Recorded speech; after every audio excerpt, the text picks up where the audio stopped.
I'm Nadya from the Addictive team. Really happy to be here today. Addictive is one of pioneers in programmatic upper targeting and incrementality testing. We are not driving installs to our partners, but we are really focused on improving post-install performances of your user base. And through this, we improve the results you are getting of your user acquisition initiatives because you keep your users retained and active. And on the other side, we also helping to make the most from your app monetization. Nevertheless, the topic for today gonna be all about cross promotion, and I'm gonna be sharing with you some tips and tricks about cross promotion campaigns and how effective they might be in terms of driving additional growth as a marketing campaign to be promoted through your games and for your games.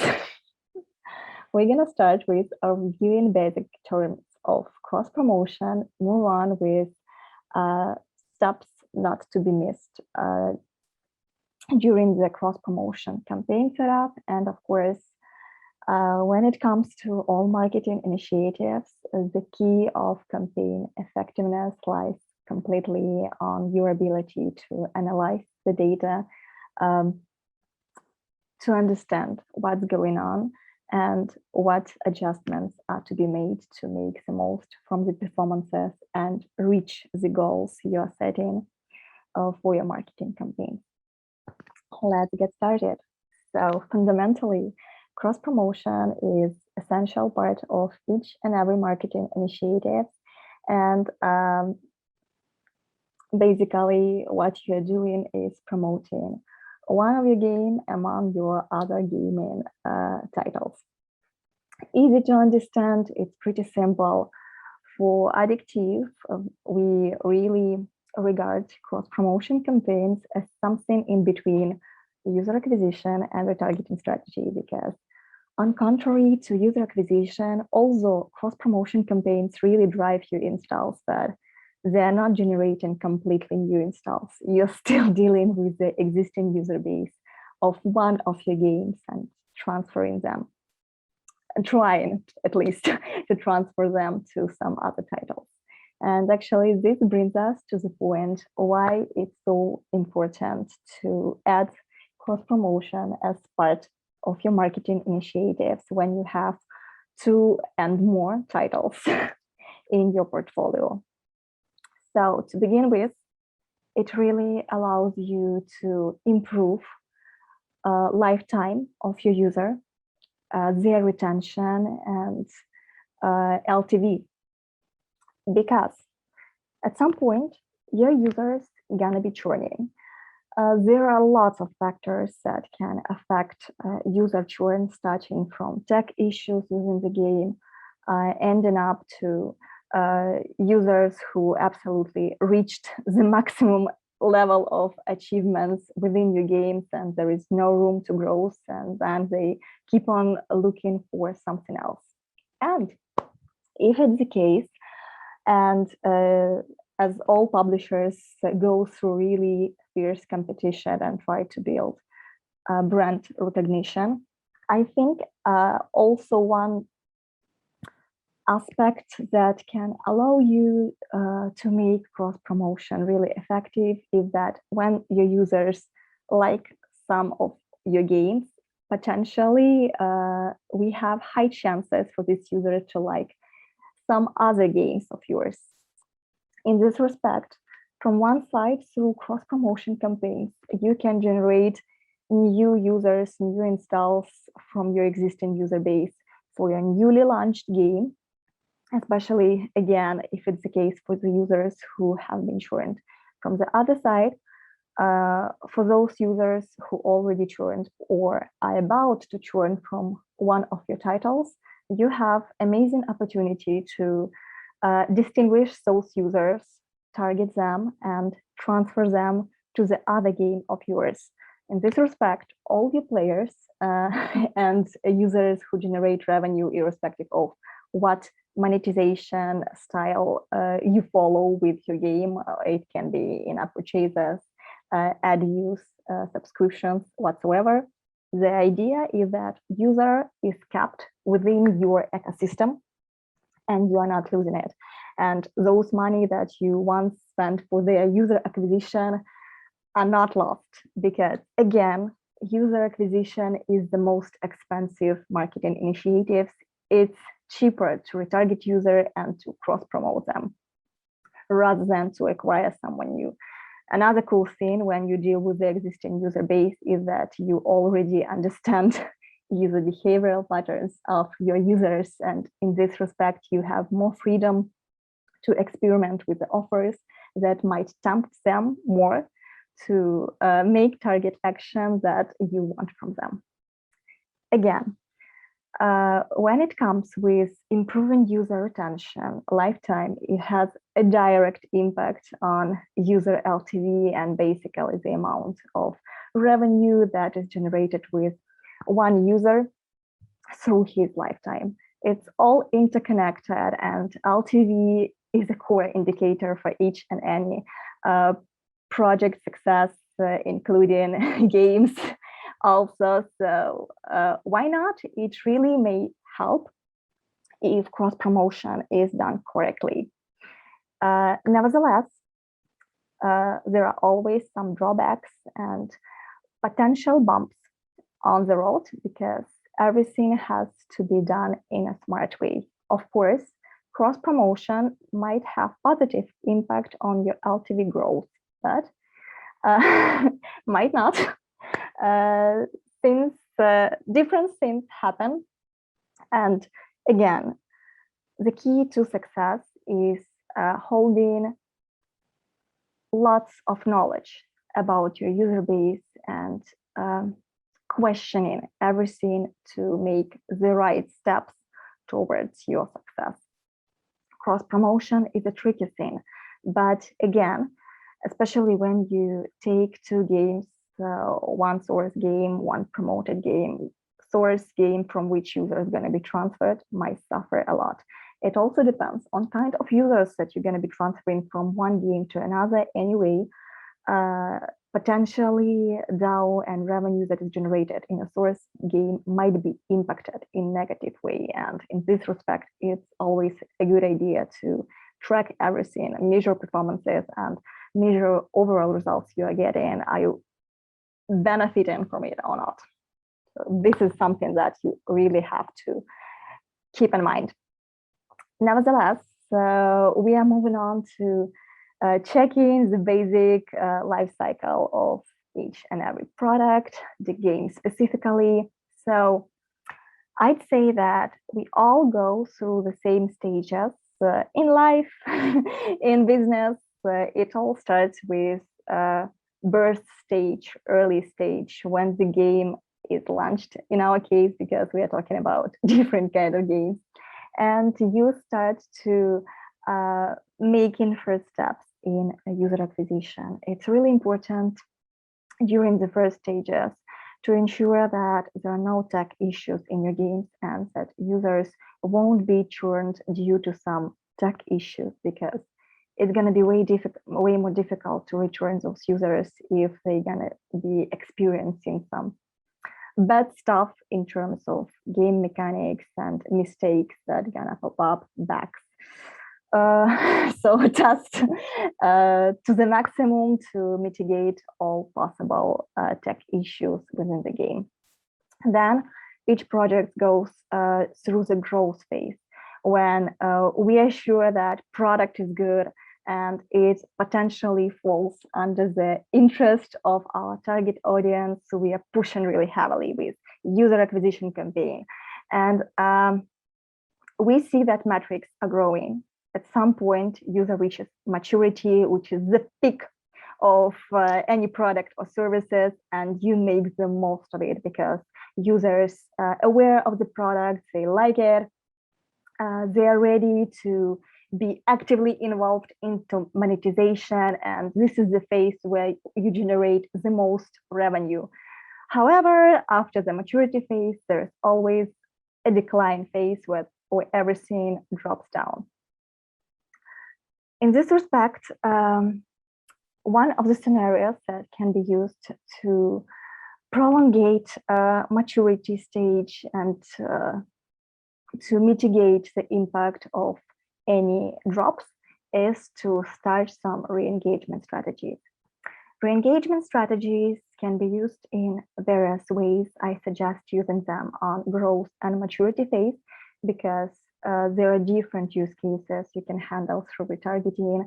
Moreover, when it comes to remarketing campaigns, you can do everything in-house. It can be done through push notifications, emails, Facebook, Google, like the biggest providers ever. You can reach out to third-party providers to run retargeting campaigns programmatically with them as well if you have such opportunities. So there are lots of ways through which you can re-engage your users, and the retargeting campaigns actually can be used to activate your user, meaning handling new installers user base that never converted for the first time. And in this respect, you hit few goals from one point, you engage them actively to stay active in the game and prevent them from uninstall and churn. And on top of everything, you are triggering the first time conversion, of course. Target action can be different. With retargeting campaigns, you can also set target action either for in-app purchase or for ad views, depending on your monetization style. Also, it's possible to actively re-engage active users, active players, and payers to generate repetitive target actions you are looking from them. And last but not the least, but this is a classic use case of retargeting, is of course dealing with inactive, churned, dormant users, to try to get them back with some offers that gonna fall under their liking, provide them some additional value they might be looking for to make this further step to get back to the game and such, being active within it again. Nevertheless, even when it comes to retargeting, we must understand that when we take user cohorts for retargeting, there's always differentiation between those users who have higher probability to respond positively to remarketing campaigns and move on with the next steps we are looking from them.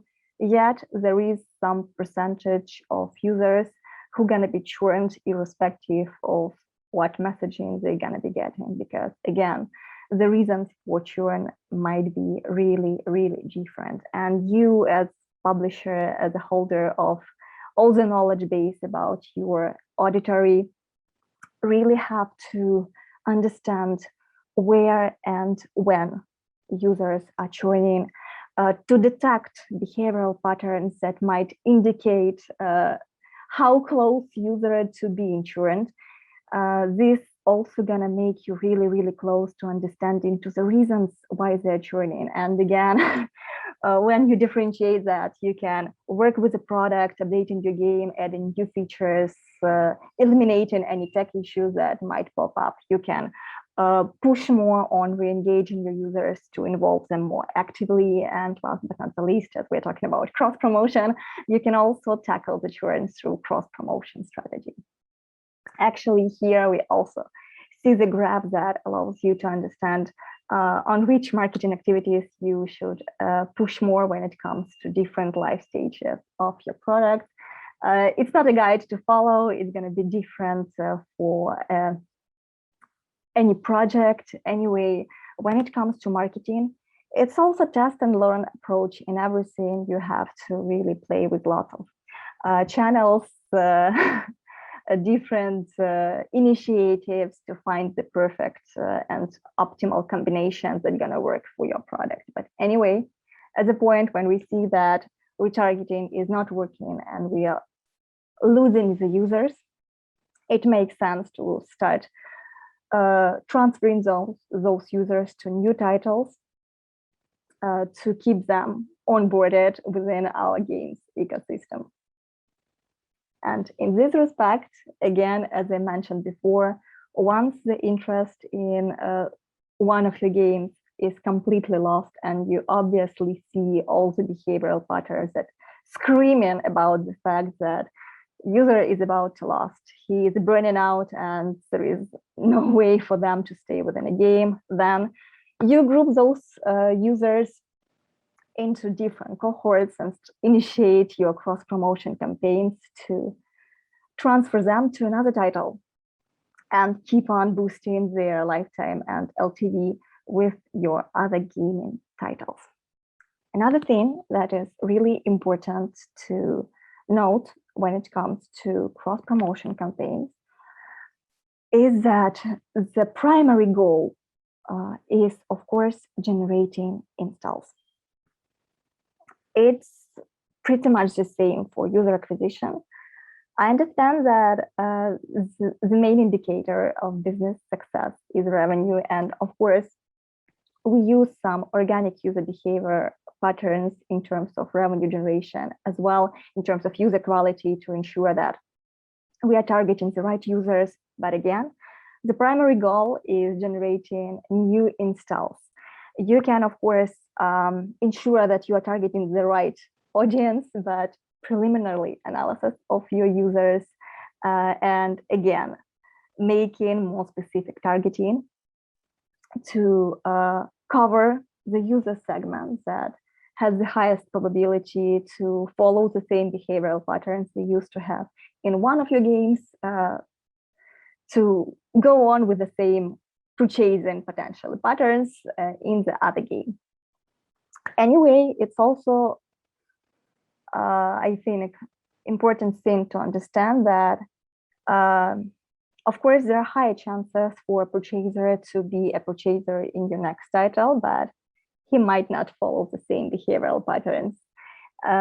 So make all the analysis and follow closely churn rates, short and long-term indicators of performance evaluation to ensure that you're targeting the right audiences for cross-promotion campaigns and you're getting the results you're looking for from them. This all brings us to campaign setup and steps not to be missed.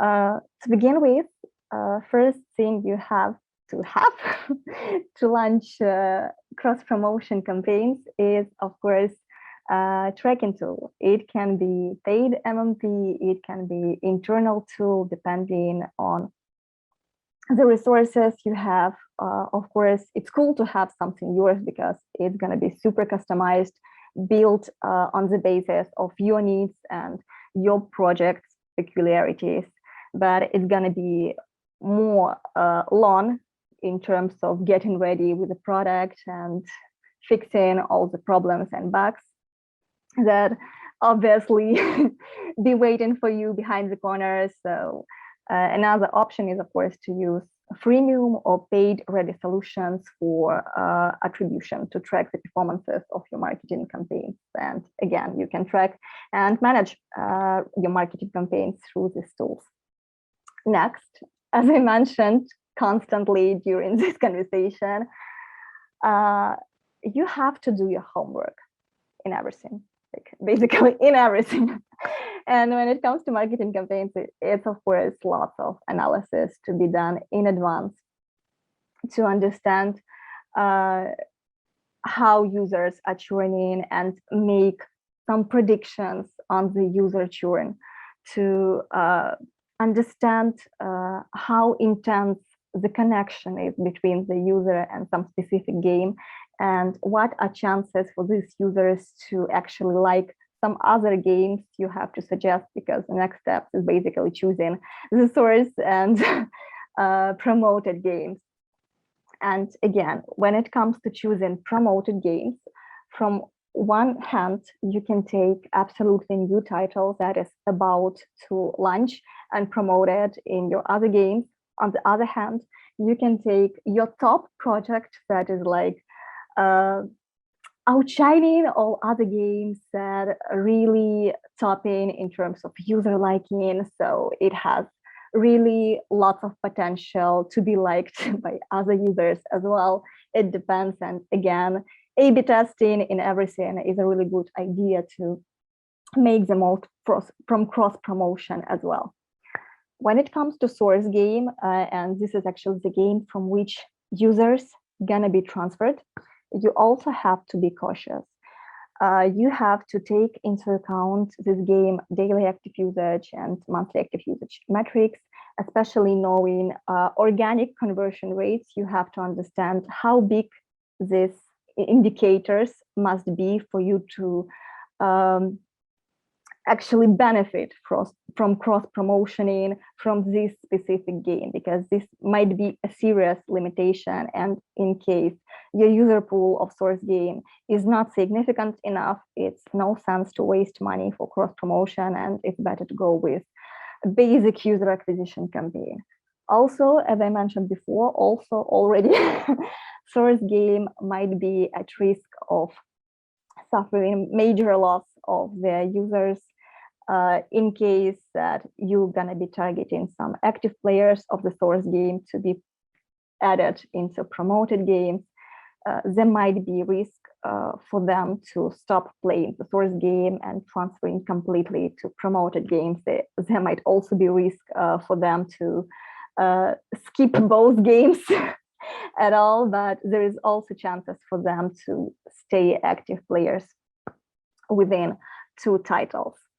Next goes technical verification or preparation work. You always have to test your tracking links to ensure, like on the first place that you are aligned with the strategy you're going to be following with your cross promotion campaigns, that you are ready with user cohorts on the basis of so-called user scoring, again on the basis of their probability to churn, intensity of their liking and affinity.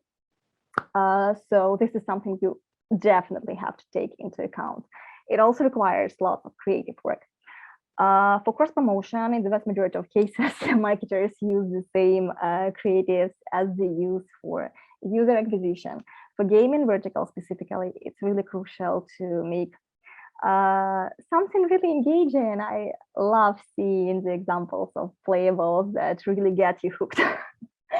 I love like when I target it with some ads in my mobile phone, and you like want to skip that, but at some point you really get so engaged that keep on playing this game. And actually, this is one of the problems that might be big up when you do playable some rich media engaging ads. They shouldn't replace the gameplay. It's like a really differentiation between not replacing gameplay completely, but not to create a misleading ads. So something in between to push users and push their interest to click on the ad and move on with installing the game and start playing it. Of course, when it comes to creatives, it's also all about relevant call to action for it to be clear for the user.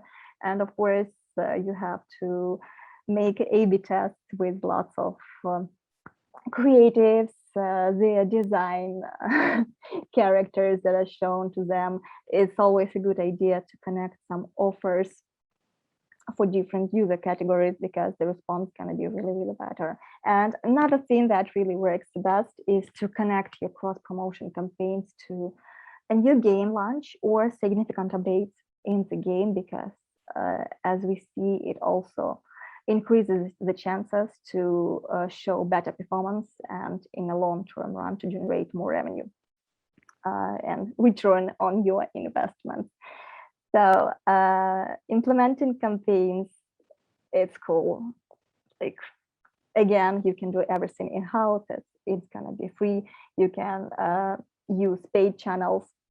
Nevertheless, you have to have some dedicated specialists to run the campaigns, to optimize the performances, to analyze everything and do daily, weekly optimization whatsoever. The last point is, of course, measuring the impact of all cross-promotion campaigns that you have. Understanding how beneficial it was for you. Was it actually the good idea to start cross-promotion, or user LTV that you are receiving through cross-promotion is less than LTV you might have and like revenue you might receive from selling this placement in your game to some other advertising? Because again, It's a competitive sphere, and we all, like users, have right of choice to pick the game we want to install and play. In the vast majority of cases, we have few games to play. So don't be afraid to check what's going to be more beneficial for you, because obviously more and more, even those publishers that relied heavily on in-app purchasers shift to more hybrid monetization styles to include in-app advertising, because it also generates significant amounts of money if it's done in a wise way. And again, you have to understand what is your user categories and to which kind of monetization they're going to be more prone to, because there is, of course, paying share of users in the game, but there are also non-payers, most of which like more prone to ad views, rewarded videos to move on with their progress in the game. And again, you need to keep really, really close eyes on your churn rates in all titles involved into the cross promotion, daily active usages, and installs you are getting to ensure you are moving to the right direction. And again, any indicator might really provide some additional piece of information for you to make the right optimization and to improve the situation. Not all the time, negative results of the campaigns indicate that you have to pause everything completely. Sometimes it's like screaming indicator that you have to make changes. I also want to specifically make a quick note about the audience segmentation, because this also grants you more freedom in understanding your users and what kind of creative, what kind of offering, what kind of marketing initiative gonna be working the best for different types of users category. Of course, you can go on with like basic split of users to active, non-active, payers, non-payers. When it comes to payers, we also check in were these one-time payers or those purchasers that complete few purchases in a row or with some differentiations. It's also cool to understand that you have both existing users and new users, and they have to be targeted differently and they have to be approached differently. Actually, there are lots of ways, lots of target actions you can differentiate user category. Again, it depends on your goals. When it comes to cross promotion that we do, most of our partners rely really a lot on focusing on payers. And again, for this, you can use RFM segmentation that really allows to indicate different types of payers as well. In the vast majority of cases, cross-promotion is not covering whales, especially active grand payers, because these guys might be really annoyed with the advertisement, and publishers really want to risk losing them from one game, like having just some ideas and hopes to pushing them to be grand whale in some other titles. So those guys are generally targeted with ads that is focused on appreciation of their input, some additional specific offers that are really customized to their needs. So really interesting user categories. But what we're focusing on is, of course, transferring lapsed grand whales who are not active anymore and regarded as churned and dormant users. One-time payers, one step from churn payers, also covered by cross-promotion, because here you also have more chances to benefit from cross-promotion campaigns.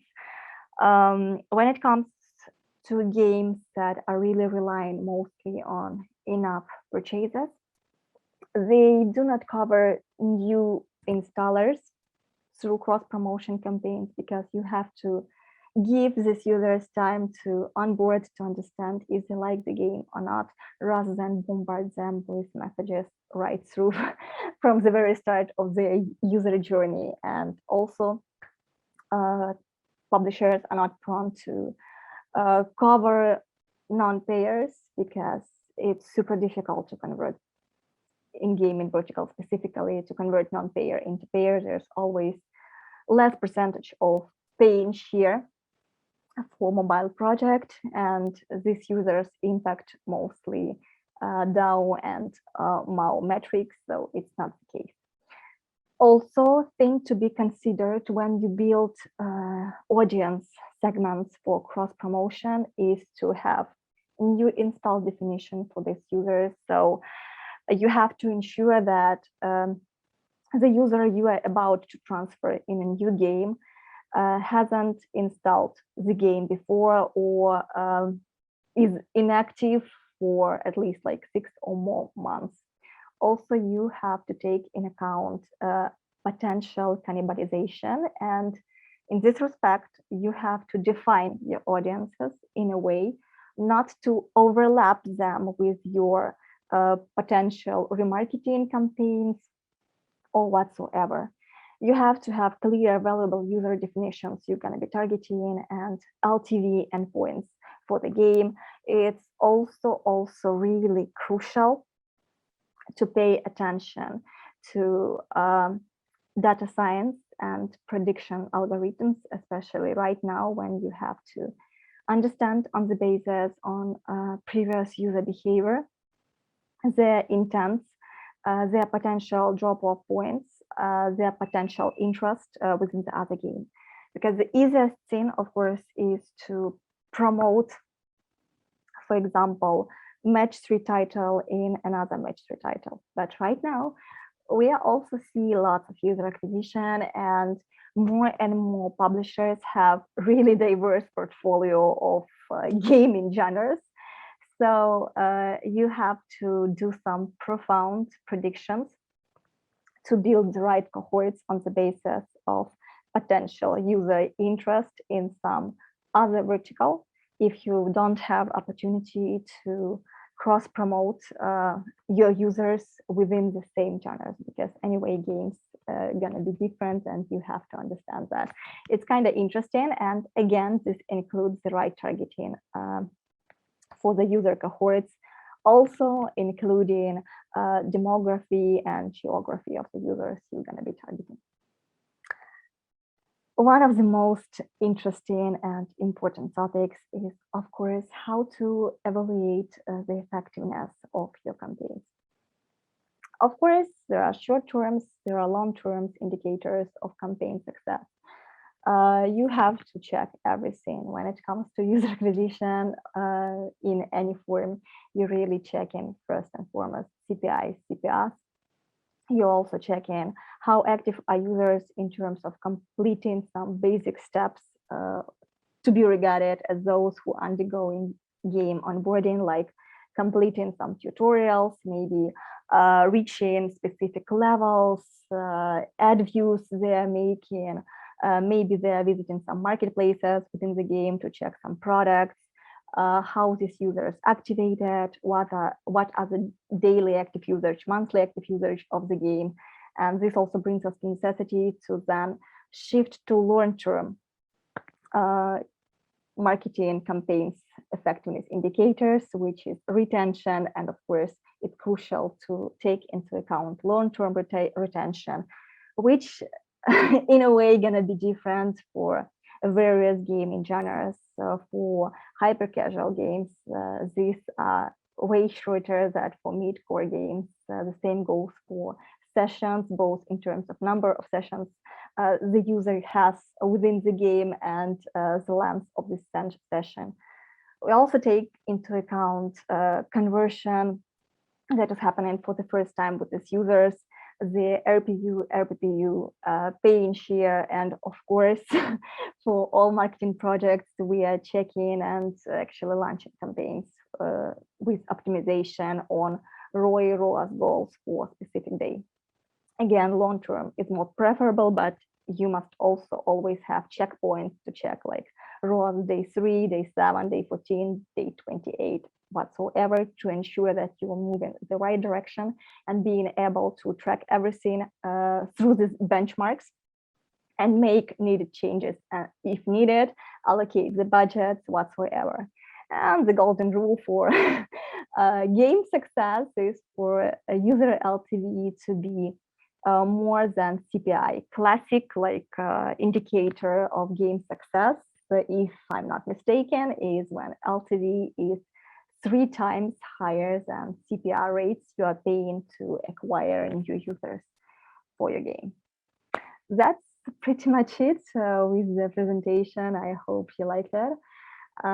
You can leave your questions and I will answer them in the chat.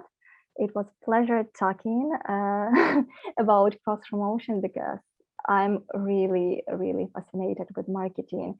And I'm a pro believer that you have to test and learn everything, question everything. It's kind of philosophic, but it really, it really works. And I'm a big fan of relying on data and analysis because it's difficult, but you have a major payoff of all this work being done before launching campaigns, during and after the campaign. And because even if you fail, you understand why and fix this in the further campaigns. Thanks a lot and enjoy the rest of your day. Bye bye, guys.